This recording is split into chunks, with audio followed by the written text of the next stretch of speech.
කොටස් වෙළඳපොළෙහි ක්‍රියාකාරීත්වය කුමන ආකාරයෙන්ද සිදුවන්නේ යන්න ඔබේ අවධානයට යොමු කරන්නයි මේ සූදානම. මෙම වසරේ වාර්තා වූ ඉහළම වෙළඳපොළ පිරිවැටුප අද වාර්තා වේ. ගෙවුණු දිනය තුළ සමස්ත මිල දර්ශකයෙහි ක්‍රියාකාරීත්වය දෙස අවධානය යොමු කරන විට එය ආරම්භයේ පටන් ධනාත්මක වර්ධනයක් පෙන්නුම් කරනු ලැබුවා. ඉන්පසු උදෑසන 10 පමණ පසුව සිට එහි දක්නට ලැබුණේ ශීඝ්‍ර වර්ධනයකි. පෙර දිනය සමග සසඳන විට එය 0.998ක ධනාත්මක වර්ධනයක් පෙන්නුම් කෙරූ අතර එය ඒකක ලෙස ඒකක 161.39කි. දිනය අවසන් වන විට එහි ඒකකගේ සටහන් වූයේ ඒකක 16657.63ක් ලෙසයි.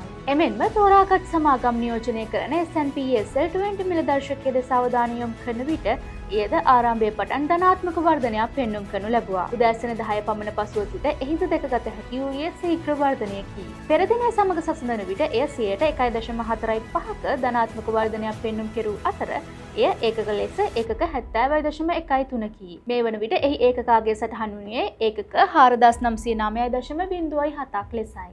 ගෙවුණු දිනය තුළ සමස්ත වෙළඳපොළ පිරිවැටුප රුපියල් බිලියන 18.71ක් ලෙස වාර්තා වෙද්දී වෙළඳපොළ ප්‍රාග්ධනීකරණය සටහන් වූයේ රුපියල් බිලියන 5993.67ක් ලෙසයි. එමෙන්ම සමස්ත වෙළඳපොළ පිරිවැටුපෙන් රුපියල් බිලියන 14.97ක් ක්‍රොසින්ස් අත්පත් කරගත් අතර පැටර්න් නැෂනල් බැංක් යන සමාගම ඉහළම ක්‍රොසින්ස් වටිනාකමක් සහිත සමාගම් අතර ඉදිරියෙන්ම සිටියා. එමෙන්ම සමස්ත වෙළඳපොළ මිලදී ගැනීම දෙස අවධානය යොමු කරන විට විදේශීය මිලදී ගැනීම රුපියල් මිලියන 18.28ක් ලෙස වාර්තා වූ අතර එය සමස්ත වෙළඳපොළ පිරිවැටුපෙන් 98ක්.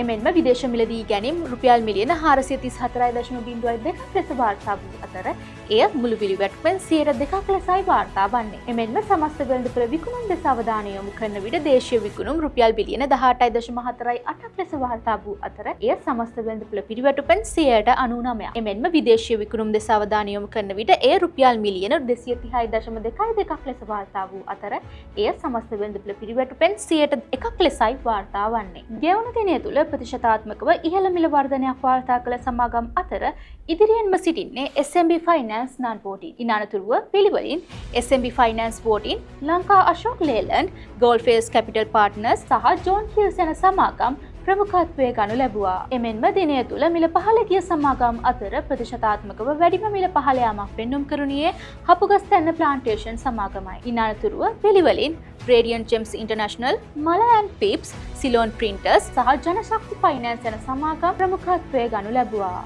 ගෙවුණු දිනය තුළ සමස්ත මිල දර්ශකයට ඉහළ ධනාත්මක බලපෑමක් ඇති කළ සමාගම් එක්ක අනුපිළිවෙලින් ප්‍රමුඛත්වය Hatton National Bank හිමි කර ගනිද්දී ඉන් අනතුරුව පිළිවෙලින් Milstacorp, City Holdings, කාගේ Ceylon සහ Commercial Bank of Ceylon යන සමාගම් ප්‍රමුඛත්වය ගනු ලැබුවා. එමෙන්ම සමස්ත මිල දර්ශකයට ඉහළ ඍණාත්මක බලපෑමක් ඇති කළ සමාගම් ඒකක අනුපිළිවෙලින් ප්‍රමුඛත්වය කාසන් හම්බර්ග් සමාගම හිමි කර ගනිද්දී ඉන් අනතුරුව පිළිවෙලින් Central Finance Company, Richard Pearis and Company, 8 Kenny Spence සහ අගරපතන ප්ලාන්ටේෂන් යන සමාගම් ප්‍රමුඛත්වය ගනු ලැබුවා. මේ සියලු තත්ත්ව විශ්ලේෂණයෙන් පසුව සමස්තයක් ලෙස බලන විට අද දිනේ කොටස් වෙළඳපොළෙහි දැවැන්ත වර්ධනයක් වාර්තා කෙරුණා. ඉතින් හෙටත් මෙවන් වූ සාරාංශගත තොරතුරු සමගින් ඔබ හමුවට පැමිණෙන තුරු ඔබ සැමට සුබ දවසක්.